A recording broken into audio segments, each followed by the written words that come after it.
Nah, kalau dari cerita para pendaki, di sana itu ada sebuah warung kopi. Namanya adalah Warung Mbok Yem. Tapi di pagi harinya atau pas cuaca itu lagi mendung, kumpulan awannya ini bakal nutupin lembah dan desa-desa yang ada di bawahnya. Dan nggak ada tuh toko-toko modern di sana tuh belum ada. Penerangan sama fasilitas umumnya juga masih sederhana dan juga tradisional. Jadi karena kurangnya oksigen dalam sel dan jaringan tubuh manusia, yang akhirnya bisa ngeganggu sistem pernapasan kita. Balik lagi bareng gue Maswer di channel Pelaku Seni Kreatif. Di setiap videonya gue bakal bahas tentang sejarah, teori konspirasi, misteri, dan segala kisah-kisah yang terjadi di belahan bumi ini. Kalau gitu, ya udah, di sini aja karena lo udah terlanjur dengar.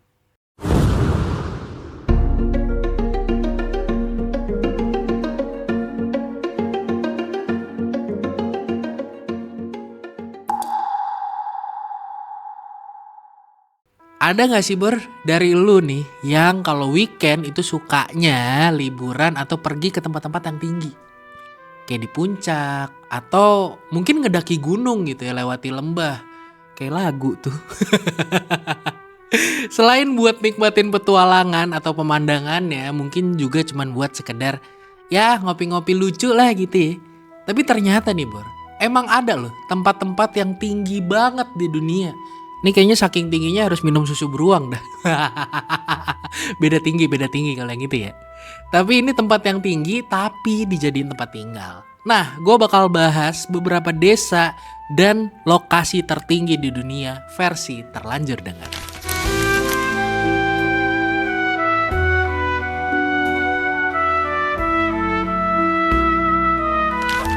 Baru-baru ini sempat rame nih di media sosial soal Desa Al-Hutaib yang biasanya disebut dengan desa di atas awan. Yang jelas pemandangan desa ini bener-bener indah deh pokoknya karena kan dia tinggi banget tuh. Dan letaknya itu emang adanya di atas awan. Nah, menurut sejarahnya di abad ke-10 dan ke-11, desa ini tuh pernah jadi tempat penyebaran aliran Syiah Ismailiyah di Yaman. Tapi di sisi lain desa ini juga punya misteri yang menarik sebenarnya. Karena banyak orang yang bilang kalau desa ini satu-satunya di dunia yang gak pernah turun hujan. Jadi desa Al-Hutaib itu juga terkenal sama pemandangannya yang beragam. Mulai dari lembah hijaunya, pertanian, sama desa-desanya yang dibangun di atas tebing. Jadi kalau gue baca nih dari Valid News, desa dengan ketinggian sekitar 3.200 meter di atas permukaan laut ini, dia itu ada di salah satu puncak pegunungan Haras. Yang posisinya itu di antara wilayah Sana'ah dan Al-Hudaidah, Yaman. Yang mana ketinggian rata-rata di daerah ini tuh sekitar 2.000 meter Bor di atas permukaan laut. Dan karena ketinggiannya juga, desa Al-Hutaib itu punya beberapa foto yang sering kelihatan kayak negeri yang tersembunyi di atas awan. Tapi di pagi harinya atau pas cuaca itu lagi mendung, kumpulan awannya ini bakal nutupin lembah dan desa-desa yang ada di bawahnya dan ngebuat Al-Hutaib itu jadi kelihatan lebih misterius. Kayak seolah-olah desa ini tuh udah kayak desa-desa dalam dongeng gitu. Walaupun ketinggiannya ini 3.200 meter di atas permukaan laut, tapi suasana di sekitar desa itu bisa dibilang cukup hangat nih Bor. Karena kan kayak yang kita tahu ya, kalau misalnya di dataran yang lebih tinggi itu kan dingin banget. Apalagi ini sampai 3.200 gitu loh. Tapi di desa ini itu bisa dibilang atmosfernya yang hangat. Tapi kalau musim dingin, cuacanya emang di sana ya dingin banget di pagi dan malam hari. Tapi setelah matahari terbit, cuaca itu balik lagi berubah jadi hangat. Dan karena ketinggiannya juga, Al-Hutaib ini sering diklaim sebagai desa yang gak pernah terkena hujan. Karena awan cumulonimbus yang biasanya itu nyebabin petir dan hujan cuma terbentuk di bawah ketinggian desa ini. Jadi saking tingginya nih desa nih, itu awan cumulonimbus tuh kalah tinggi gitu loh. Makanya dia jarang hujan di sana. Tapi ternyata nih Bor, anggapan ini sebenarnya bertentangan sama penjelasan dari pihak NASA yang bilang kalau awan cumulonimbus itu bisa kebentuk sampai ketinggian 20.000 meter di atas permukaan laut. Selain itu menurut Weather Atlas, situs informasi tentang cuaca di seluruh dunia bilang kalau desa Al-Hutaib itu sebenarnya masih tetap punya curah hujan walaupun relatif rendah. Jadi desa Alutaib ini bukan desa yang nggak pernah hujan gitu loh. Tapi desa yang ya jarang aja gitu hujannya.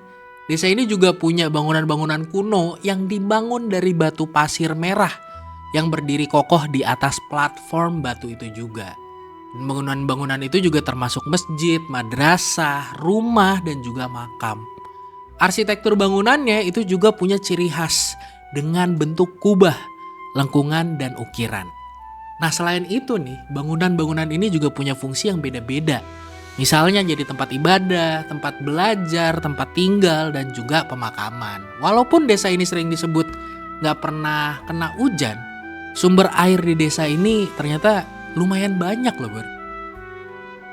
Dan sumber-sumbernya itu berasal dari sungai-sungai dan mata air yang ada di pegunungan. Jadi buat lu yang mau ke desa ini tenang aja, karena di sini tetap ada kok penyewaan mobil. Dari ibu kota Yaman ke daerah pegunungan Jabal Haras. Jadi kita kan bayangannya nyewanya pesawat gitu ya, apa helikopter gitu. Ternyata ada juga sewaan mobil di situ. Desa tertinggi lainnya yang bakal gue bahas ini ada di India, namanya Desa Karzok. Jadi desa ini itu juga jadi area tambang yang cukup penting di India. Akses buat ke tempat ini harus ngelewatin jalur kerikil yang rawan longsor. Jadi kalau gue baca nih dari Indian Times, Desa Karzok yang posisinya di distrik Klehyan di antara Jammu dan Kashmir itu diketahui punya ketinggian sekitar 4.570 meter di atas permukaan laut. Wah ini lebih tinggi lagi nih dari yang sebelumnya nih. Dan akses jalan ke Karzok ini bisa dibilang ekstrim. Belum lagi kadar oksigennya yang tipis. Karena kayak yang kita tahu ya, makin tinggi tekanannya juga makin kenceng, oksigennya juga semakin sedikit. Itu kalau naik lagi beberapa ribu kilometer di atas permukaan laut bisa melayang kali kita ya. Dan ditulis dari Dangerous Routes, Karzok ini juga dinobatin jadi salah satu kota tertinggi di bumi yang masih bisa diakses dengan menggunakan kendaraan mobil. Karena cuacanya yang dingin, gak semua orang bisa betah sebenarnya tinggal di kota ini. Tapi keindahan alam pegunungan di sini emang luar biasa deh. Pokoknya pas lihat dari atas tuh kayak subhanallah gitu loh. Desa tertinggi selanjutnya ada di Cina yang namanya adalah Desa Wenquan. Jadi sebelumnya kita dari India, sekarang kita lari nih ke Cina nih. Wenquan ini adalah kota pegunungan tinggi dengan ketinggian sekitar 5.000 meter di atas permukaan laut yang ada di Provinsi Qinghai. Dan kalau gue baca dari Dangerous Route, kota yang dikenal sebagai Wenchuan atau Wenzhuan ini ada di utara Prefektur Otonomi Tibet di Pegunungan Tanggula. Dan kota ini udah masuk ke dalam Guinness Book of World Record sebagai kota dengan ketinggian tertinggi dan daerahnya yang jadi rumah buat hewan-hewan yang terancam punah kayak macan tutul salju dan juga panda. Kok gue beruang kutub gak di sana ya? Jadi tempat yang ada di dataran tinggi Tibet, jadi cuaca di wilayah ini tuh benar-benar bisa berubah dengan cepat. Dari sinar mataharinya yang cerah jadi hujan salju yang sedang ataupun lebat. Jadi kayak di dataran tinggi yang kayak gini nih, kadar oksigennya juga ya makin rendah gitu. Bisa-bisa nyebabin hipoksemia yang parah kalau beraktivitas kayak olahraga di sana, melahirkan atau bahkan saat tidur. Sampai juga bisa ngakibatin pembengkakan paru-paru. Cuman gue ngebayangin aja gitu di desa setinggi itu. Siapa orang yang mau olahraga, napas saya susah, ya kan? Tapi ya gak apa-apa sih. Dan karena tingginya tempat ini, kadar oksigennya tipis banget dan gak semua orang sanggup tinggal di Wenchuan. Jadi jasa penyedia tur wisata ke daerah ini juga ngasih syarat yang lumayan ketat nih untuk pesertanya. Salah satunya wajib punya laporan kesehatan jantung dari dokter spesialis. Dan selanjutnya gue masih bahas desa tertinggi dan ini masih ada di dataran Cina. Namanya itu Tuiwa. Jadi Tuiwa ini juga salah satu kawasan pedesaan atau kota kecil yang paling tinggi di Tiongkok, Cina. Kawasan ini tingginya itu sampai 5.070 meter di atas permukaan laut. Ya bedanya cuma 70 meter ya dari yang desa sebelumnya. Jadi kalau menurut Explore Tibet, mayoritas warga Tuiwa itu punya gaya hidup yang sederhana. Nggak ada tuh toko-toko modern di sana tuh belum ada. Penerangan sama fasilitas umumnya juga masih sederhana dan juga tradisional. Orang-orang di sana penghasilan utamanya itu dari hasil ternak. Contohnya kayak wol yang diambil dari domba-domba peliharaan, dan warga di sini juga udah ngelakuin kegiatan sederhana secara turun-menurun dan bahkan udah ribuan tahun lamanya. Tapi warganya masih tetap menikmati gaya hidup mereka yang sederhana kayak gitu. Desa Tuiwa ini sebenarnya tuh punya sejarah yang cukup panjang dan juga misterius. Jadi menurut legendanya, desa ini didirikan raja yang bernama Tuiwa, yang juga keturunan dari Raja Tibet pertama. Dan Raja Tuiwa ini ngebangun kuil yang berbentuk kayak benteng. Kuil ini dijadiin tempat buat ibadah, belajar, dan berpolitik sama penduduk desanya. Kuil ini juga sekaligus jadi saksi bisu dari perubahan sejarah Tibet, dari masa kejayaan kerajaan dan invasi Mongol. Dan sampai sekarang, kuil ini masih ada sekaligus jadi simbol kebanggaan dan identitas desa. Tadi kita udah bahas Cina, sekarang kita pindah lagi nih Bro. Kita pindah ke Peru, yang ibu kotanya Lima kalau lu gak tahu ya. Nama desanya itu adalah La Rinconada. Jadi kalau dikutip dari Valid News dan Life Science, La Rinconada, kayak bahasa Arab nih gue bacanya. La Rinconada di Peru ini dinobatin jadi daerah kota kecil atau desa yang paling tinggi di dunia. Yang ketinggiannya itu sampai 5.300 meter di atas permukaan laut. Perkampungan yang punya julukan surganya para iblis ini itu punya pola hidup yang luar biasa keras. Mulai dari nggak tersedianya sumber air, pengolahan sampah, dan listrik yang stabil. Selain itu, semua bahan makanan yang ada di La Rinconada ini dipasok dari desa-desa yang ada di bawahnya. Dan La Rinconada ini bukan sebuah perkampungan yang dibentuk secara alami sebenarnya, Bor. Jadi desa ini tuh awalnya itu dari camp kecil penambang emas di tahun 1960-an. Yang dimana dari tahun 2001 sampai 2009 populasinya meningkat pesat sampai 30.000 jiwa.